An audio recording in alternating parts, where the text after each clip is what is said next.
तो आज आप देख रहे हैं मेरे साथ कौन है। पूर्व मंत्री, दिग्गज नेता, मौसम वैज्ञानिक, क्या क्या नाम से इनको पुकारा जाता है राजस्थान में, मुझे खुद को भी अब तो शायद डिक्शनरी ही देखनी पड़ेगी। मेरे साथ है राजेंद्र गुड़ा। कैसे हैं आप, पहले बताइए। बहुत बढ़िया, फर्स्ट क्लास। लग नहीं रहे शकल से, मतलब पसीना वसीना सब, बाल वो वाल तो- नहीं बने हुए, शर्ट के प्रेस नहीं है। पसीना आपके भी आ रहा है। पसीना आपने लाके रखा हुआ है ना पत्रकारों के थे। अब बताइए मुझे कि जिस तरह से सरकार ने जो हट धर्मिता अपना रखी है झालावाड़ वाले विषय के ऊपर, इस पर क्या कहना है आपका? देखिए, ये जो हादसा हुआ जिसके अंदर 7 बच्चे मासूम, जिनकी जिंदगी को एक हादसे के अंदर जिनकी मृत्यु हो गई, उसमें कम से कम आदिवासी समाज के 4 बच्चे थे, भील समाज के, और 2 दलित समाज के, एक ओबीसी का बच्चा था, छोटे से बच्चे थे। उसमें राजस्थान के मुख्यमंत्री को वहां जाके, और वैसे राजस्थान के मुख्यमंत्री कौन है? ये कंफ्यूजन तो है। ये राज दिल्ली से चल रहा है। अभी आप भी बोल रहे थे कि दिल्ली से सीएम बनता है, राजस्थान का कोई सीएम नहीं बनता। ये तो आज तक ही नहीं बना तभी पूछा कौन है इसे सीएम, कौन है मुख्यमंत्री? राजस्थान का वैसे कुर्सी पर तो जो बैठे आपको पता, मुझे पता है, लेकिन यहाँ मुख्यमंत्री है ना, दिल्ली से ही बने। अब की बार तो ज्यादा ही है ना, डिपेंडेंसी ज्यादा ही हो गई, दिल्ली के ऊपर ही निर्भर है पूरी तरह। किस तरह से, थोड़ा बताओ। अब वो तो आप क्या बताऊंगा, उसका पहले हम इस मुद्दे की बात करेंगे। मुख्यमंत्री जी को यहाँ जाना तो बनता था। मतलब ये मासूम बच्चे, 7 बच्चे, और जो सरकारी स्कूल के अंदर दब के मर गए। स्कूल प्राइवेट नहीं थी, सरकारी थी, और सरकार उनकी थी, तो मुख्यमंत्री जी को वहां जाना चाहिए था। और जाके 5 बकरी दे देते तो आदिवासी समाज उनको स्वीकार कर लेता, और 2 आंसुओं के साथ, 2 आंसू के साथ यदि वो 5 बकरी देते तो आदिवासी समाज स्वीकार कर लेता, लेकिन ऐसे ही बकरी दी, स्वीकार नहीं। मुआवजे में कह रहे थे कि 5 बकरी मिली आदिवासियों को। हाँ, ये देखो, एक आप सहयोगी अमित शर्मा दिखा रहे हैं 5 बकरियां पीछे, गुड़ा साहब के पीछे। ये किसने भेंट करी मुआवजे में? ये राजनीति की और तो कौन करता है भाई। कलेक्टर ने की है तो भी सरकार ने की है, और सरकार का हिस्सा है। अब सरकार बकरी के लिए पैसा देना चाहिए, नौकरी देना चाहिए। आप उदयपुर में जो हत्याकांड हुआ उसमें नौकरी भी दिया, पैसा भी दिया। नौकरी, 2 नौकरी थी, 2 सरकारी नौकरी, पैसा भी मिला, ठीक है ना। यहाँ तो मासूमों की जान गई, स्कूल के अंदर गई है वो भी। एक सड़क दुर्घटना में कोई निजी वाहन से कोई मर जाता है, उसी को भी इतना अच्छा 50 लाख रुपए मिल जाता है, लेकिन ये तो मासूमों की जान गई, पढ़ते हुए जान गई, सरकारी स्कूल के अंदर। मेरे गुड्डा के अंदर एक गधा मर गया था, बिजली करंट लग के। मैंने उसके 60,000 रुपए दे रहे थे, मेरे झुंझुनू में। मतलब आपके गुड्डा के झुंझुनू के अंदर कौन मर गया था? एक गधा मर गया था बिजली करंट से। हाँ, तो उसको क्या दिलवाया? 60,000 रुपए। 60,000। उसके लिए भी आंदोलन करना पड़ा है। आंदोलन तो करना पड़ा था, लेकिन वो नरेश मीणा की आवाज को दबाया जा रहा है। हाँ, इसके साथ तो ज्यादा ही कर रहे हैं। क्यों कर रहे हैं? उनसे पूछो जो कर रहे हैं। के माइक पर बोल रहे थे, हमारे साथ क्यों नहीं बोल रहे थे आप? तो कर रहे थे ना। हाँ। देखिए, आपको बताऊं कि मैं ये जानकारी चाहता था, उस एसटीएम ने जिसने लोगों का वोट को कैप्चर किया, जनता ने वोट का बाइकाट कर रखा था, हम वोट नहीं डालेंगे, उसने वोट क्यों डलवाया? और उसको सस्पेंड करना चाहिए, चुनाव आयोग को टर्मिनेट करना चाहिए, जेल में डालना चाहिए, वो नहीं किया। और नरेश मीणा को 8 महीने जेल में डाला। क्या है? फिर स्कूल बनाने वाले ठेकेदार को अंदर डालो, उसको एनओसी देने वाला, एमपी भरने वाला इंजीनियर को डालो, उसके अंदर जो रिस्पॉन्सिबल है, कलेक्टर, एसटीएम है और एडीएम है, जो भी हो, उनको जेल में डालो, उनकी जांच करो, उनकी कार्रवाई करो।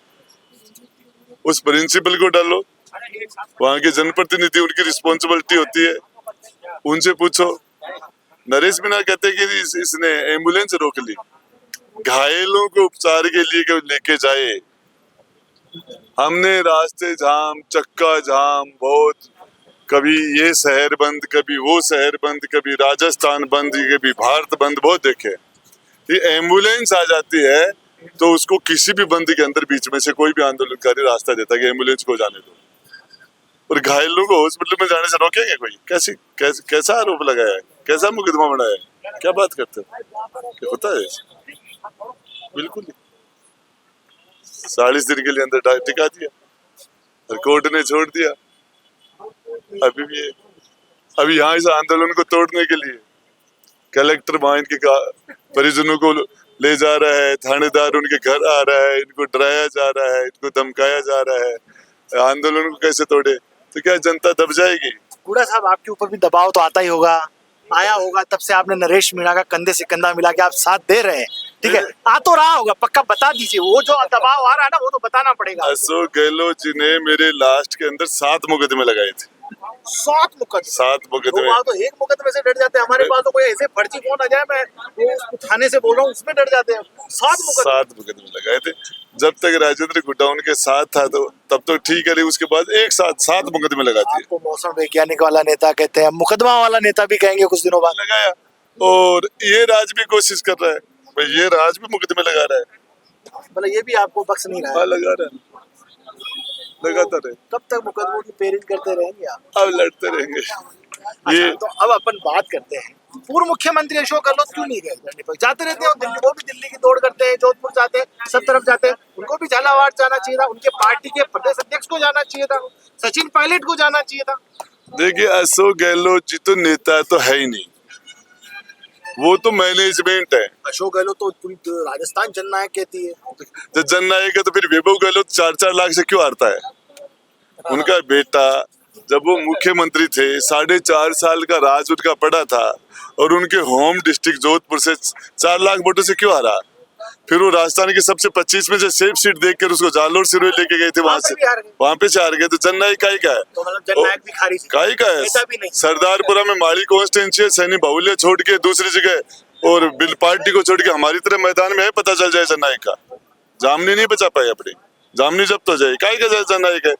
सोनिया गांधी को चक्कर में ले रखा था, और उसके नजर में संस्कारिक बहू बनी हुई थी, और खड़गे और ये अजम आकंजा पर्यवेक्षक बन के आए, तो उस संस्कारी बहू ने कर दिया था कैबरे डांस। अच्छा, कर दिया पूरा। सोनिया को पता चल गया ये तो बहुत गंदा आदमी है, माफी मांग के आया वहाँ। और अशोक गहलोत? हाँ, माफी नहीं मांग के आया, मांग के आया, लेकिन फिर भी मुख्यमंत्री उसको ही रहने दिया। कहाँ रहने दिया? कहाँ बुलाते हैं? आज राजस्थान, हिंदुस्तान के अंदर सबसे ज्यादा अनुभवी नेता है कि 3 बार का मुख्यमंत्री, दिल्ली में मंत्री रहा है, प्रदेश अध्यक्ष रहा है, जनरल सेक्रेटरी रहा है। आज कौन पूछ रहा है? घर बैठा है।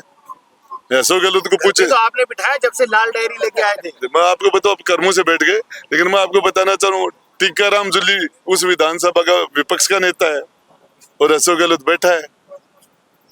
क्या अशोक गहलोत को लीडर पोजीशन नहीं होना चाहिए? तो समाचार समाप्त हो गए। अच्छा, अशोक गहलोत के समाचार। अब अशोक गहलोत की राजनीति को कैसे देखते हैं आप? 3 बार के मुख्यमंत्री की राजनीति, आप काफी अनुभवी नेता है, देखिए आप ग्राउंड से जुड़े हुए नेता है, आपके साथ पब्लिक है। देखिए, मैं आपको बता, साथ सिर्फ एक गांधी परिवार है। अशोक गहलोत, आपने जो कह दिया, अशोक गहलोत के साथ जनता नहीं है, गांधी परिवार साथ रहा था। और जब एक बार परशुराम मदेरणा का उनको चेहरा दिखा के जनता को चुनाव लड़ा गया था, 156 सीटें आई थी, और फिर सीएम बना दिया अशोक गहलोत को। और सीएम रहते रहते 156 में से 100 खा गया था, तो 56 ही बची थी 2003 के अंदर। और फिर दूसरी बार इसको मुख्यमंत्री बनाया, तो इसको अशोक गहलोत को मुख्यमंत्री दोबारा बनाया। तो उसके बाद में ये मुख्यमंत्री रहते रहते चुनाव लड़ा, तो 62 के अंदर सीटें 21 कर दी थी 200 में से। 100 में से किसी स्टूडेंट के 10 नंबर आए हैं, वो फेल है पास। 200 में 20 आए तो वो फेल ही है, तो पास कहाँ से हो गया? तो फेल है। फिर इसके बाद में अब की बार फेल हो गया। अब की बार तो पिंक पोस्टर से काफी लदा पड़ा था पूरा राजस्थान विधानसभा चुनाव में, कह रहे थे कि इतनी योजनाएं लेके आए हैं, जनता का भला हो गया। मतलब क्या क्या नहीं लेके आए अशोक गहलोत? आपको बताऊं, मंत्रिमंडल की मीटिंग में सारे मंत्री बैठे थे, उस आखिरी मीटिंग मेरी भी थी, मैं भी बैठा था। तो सबसे फीडबैक लिए गया, बोले क्या होगा? तो कोई 150 सीट दे रहा था, कोई इससे भी ज्यादा दे रहा था, कोई बोले सारी आ जाएंगी। मैंने कहा हारोगे आप। कैसे बोला ये बताओ? उस मीटिंग के अंदर वही मैंने कहा कि तुम्हें है ना, तुम जो बोला मैंने कहा तुम्हें ये यूथ सल्टाएगा, ये आरपीएससी सल्टाएगी, और जो रोज पेपर आउट हो रहे हैं ये नौजवान चेपेगा तुम्हें, और तुम्हें ये जो मंत्री बैठे हैं सारे के सारे बड़े बन गए हैं और इन्होंने जनता से दूरी बना ली है, सारे मंत्री सलटेंगे, राज नहीं आ रहा। चेता दिया था आपको। हाँ मैंने चेता दिया था। फिर भी उसके बाद क्या हुआ? चेताने के बाद आपके साथ ये बताओ, जो आप बड़ी मीटिंग में चेताया, सबने 150 सीटें दी, किसने 180 सीटें दी, लेकिन आपने बोला कि आप बुरी तरीके से हारेंगे। उसके बाद आपके साथ क्या हुआ? मेरे साथ वहां तो क्या होना था, उस टाइम में तो अशोक गहलोत ने कहा कि राजेंद्र गुड्डा की बात को हल्के में मत लो। उस टाइम में तो यही कहा था। हाँ कहा था। सुखराम भी सुनी, वो कह रहा था गुड्डा तुम क्या बोलोगे, तुम तो बाहर तो खिलाफ बोल रहे हो, यहाँ क्या बोलोगे, सुन लेना मैं क्या बोलूंगा, जो देख लेना, अब तेरे सामने बोलूंगा। फिर मैंने कहा हारोगे, मैंने कहा था, और बुरी तरह हारोगे। अरे नौजवान चेपेगा तुम्हें, जिसको रोज पेपर आउट कर करके आरपीसी का जो तुमने बेड़ा गर्क किया ना, ये चेपेगी तुम्हें। नौजवान आत्महत्या कर रहा है। तो कोई इनको संजीवनी बूटी भी पूछा था क्या कि गहलोत साहब ने कि मुझे संजीवनी बूटी दोगी जिससे मैं हम जीते हैं और मैंडेट आए, बहुमत आए? देखिए अशोक गहलोत मैनेजमेंट है, नेता कभी चुनाव जीत ही नहीं सकता। ये तो सेफ सीट देख रखी है वसुंधरा जी ने, गहलोत जी ने, दोनों ने मैच फिक्स कर रखा है। अशोक गहलोत के सामने वसुंधरा जी मुर्दा कैंडिडेट देती है, बिल्कुल मुर्दा। अच्छा, बिल्कुल मुर्दा। और वसुंधरा के सामने बिल्कुल मुर्दा कैंडिडेट अशोक गहलोत देता है। कहां से बाड़मेर से उठा के, और वो जसवंत सिंह जसोल के बेटे क्या नाम, मानविंदर सिंह, उसको 1000 किलोमीटर झालावाड़ भेजते। बापड़ा बेचारा कभी जिंदगी में झालावाड़ गया ही नहीं, तो वो थाली में पुरुष की सीट दी थी वसुंधरा को। मैच फिक्सिंग पूरा का पूरा। अरे वो तो है ही, दोनों ने एग्रीमेंट कर रखा है जनता को, 5 साल तुम लुटो 5 साल हम लुटेंगे, एग्रीमेंट है इन दोनों का, कांग्रेस और बीजेपी का। अशोक गहलोत का वसुंधरा जी का भी यही था। आप ऐसे बार चुनाव तो जीते हैं और हारे भी हैं, लेकिन इस बार का जो 2023 विधानसभा चुनाव किस वजह से हारेगा? देखिए मैं आपको बताना चाह रहा हूँ, मेरे 2-3 हजार वोट का फर्क रहा था। एक लेपर्ड थे, मैंने वहां लेपर्ड सेंचुरी बनाई थी मेरे विधानसभा क्षेत्र में। 23,000 हेक्टेयर हमारे फॉरेस्ट है, उसमें मैंने लेपर्ड सेंचुरी बना दी। लेपर्ड छोड़ भी दिए थे, पहले भी से थे, और वहां हमें 2,500 चीतल सांबर हिरण छोड़ने थे, वो इशू भी हो गए थे। अशोक गहलोत के मेरे झगड़े में वो चीतल हिरण सांबर वो नहीं छोड़े गए, और वो लेपर्ड इन लोगों के मवेशी खा गए, चुनाव में मुद्दा बन गया मेरे खिलाफ। कुछ ऐसे भी नेता जो थे जो अशोक गहलोत ने अपनी कोई बी टीम आपको हराने के लिए, वो तो खुद भी लग रहा था, वो तो होता ही है राजनीति के अंदर। अशोक गहलोत के बेटे को सल्टाने के लिए मैं भी गया था जालोर। आप भी गए थे? हाँ 11 दिन रह के आया था, 12वां करके आया था उसका। तो ये तो हाँ, ये तो उसने वो नुतो गालो मैं सिगरेट घाल रहा हूँ तो चल रही है। अशोक गहलोत मेरे नुता गाले, मैं नुता गाले तो हमें समा घाला यहाँ तो। अच्छा हाँ ये सब कुछ हुआ। हाँ। ये लाल डायरी में खूब सारे आपने उनके सच उजागर किए, दबाव आया क्या उस समय कि मैं काफी समय से आपसे बात करना चाह रहा था कि उन्होंने कहा होगा लाल डायरी के पन्ने मत खोलो, फाड़ दो, जला दो? देखिए वो तो आपको पता भी है, वो तो उसको जलाया भी गया था, कुछ पन्ने कहाँ से बचे थे वो आपको पूरी जानकारी साहब कहीं निकाल लेना, मीडिया के आदमी हो सारी चीजें। लेकिन प्रधानमंत्री ने कहा लाल डायरी के बारे में बोला है, देश के प्रधानमंत्री ने, और देश के गृह मंत्री ने बोला है। अब उनको चेपना चाहिए। उनको अकेला महेश जोशी थोड़ी है चोर, भ्रष्टाचार अकेला महेश जोशी थोड़ी है। सरकार के तो 90% से ज्यादा मंत्री भ्रष्ट है, तो सभी का इलाज होना चाहिए। एक बेचारे को डाल दिया ब्राह्मण को, भाई इसके अंदर जेल में डालो, तो सारे ही थे वो मंत्री, तो सारे ही चोर थे, मुख्यमंत्री भी उन्हीं में से था, तो सभी को डालना चाहिए। अकेले आदमी को डाल दिया आपने। भाई आपने ठीक अशोक गहलोत ने न्याय किया, बलात्कार के मुकदमे भंवरी के मामले में उस टाइम में डाला, तो न बाबूलाल नागर को भी बलात्कार के मुकदमे में मंत्री था अंदर डाला, महिपाल मदेरना को भी अंदर डाला, मल खान को भी डाला, तो ये था यार जो भी बलात्कारी है सभी को डाल रहा है, तो अभी भी भ्रष्टाचारी तो सभी को डालना चाहिए, अकेले महेश जोशी को डाल दिया, ठीक है। अब अंतिम 2 ही सवाल है, आप मौसम वैज्ञानिक हैं राजनीति के, तो अब राजनीति के इस परिप्रेक्ष्य को कैसे देखते हैं, राजस्थान की राजनीति को आप? देखिए आपको बता दूं, आज का जो राज है, इस राज से SC ST तो दूर है ही है, मुसलमान पहले से ही दूर है, इनसे राजपूत भी दूर चला गया। और वो क्यों चला गया, ये जो राजा महाराजा ठिकानेदार, जो बड़े बड़े ठाकर, अंग्रेजी बोलने वाले, अंग्रेजी पीने वाले और अंग्रेजों के साथ बैठ के पीने वाले, जो ये जयपुर की राजकुमारी दिया है, ये वो गजेंद्र सिंह खींवसर का ठिकानेदार है, वहां के ठाकुर है, और ये मेवाड़ वाला लक्ष्य राज है, वहां से सांसद वो राजसमंद से उसकी वाइफ है। तो ये राजा महाराजा ये इधर ही आपका राज्यवर्धन राठौड़, पता नहीं ये क्या है। तो ये जो सारे लोग है ना, ये सामंती, ये सारे तो आम राजपूत को रिप्रेजेंट नहीं करते। ये बिल्कुल नहीं करते, कोई लेना देना नहीं आम राजपूत से। और वे उन्हीं का कोटा खा रहे हैं। रिप्रेजेंट करते हैं इसे? ये तो साहब किसी को नहीं करते। आपको एक बात बता दूं, ये राजपूत कोटे की टिकट लेके राजपूत कोटे में मंत्री बने, सबसे ज्यादा धक्के ठाकुरों के दे रहे हैं। हाँ, धक्के दे रहे हैं वो। ये हमारे कल्चर के लोग नहीं है, इनके हमारे रीति रिवाज अलग है ही नहीं। और ये आम राजपूत का कोटा खा गए, अंग्रेजी बोलते हैं, पता नहीं कौन सी दारू पीते रहे, गोरी गोरी चमड़ी वालों के साथ ही बैठते हैं। ये साला हमारा इनका कुछ नहीं मिलता, भाषा ही हमारी अलग अलग है। तो ये राजपूत इनसे दूर चला गया। ये अब अशोक गहलोत और वसुंधरा राजे का क्या होगा, इनका राजनीतिक भविष्य क्या रहेगा? क्योंकि काफी दिक्कत होता है। अशोक गहलोत के तो समाचार समाप्त हो गए। आप मुझे एक बात बताइए, अशोक गहलोत जो राजस्थान का इतना अनुभवी नेता है, 3 बार का चीफ मिनिस्टर है, दिल्ली का मंत्री रहा, 2-3 बार जनरल सेक्रेटरी रहा, और जो प्रदेश अध्यक्ष यहाँ रहा, वो घर बैठा है। और टीकाराम जूली उस विधानसभा का विपक्ष का नेता, तो समाचार समाप्त नहीं है। अशोक गहलोत का समाचार समाप्त परमानेंट। समाचार स्टार्ट होता है वसुंधरा जी से, या अब वसुंधरा जी को सल्टाने के लिए ओम बिरला जी को पाला गया था।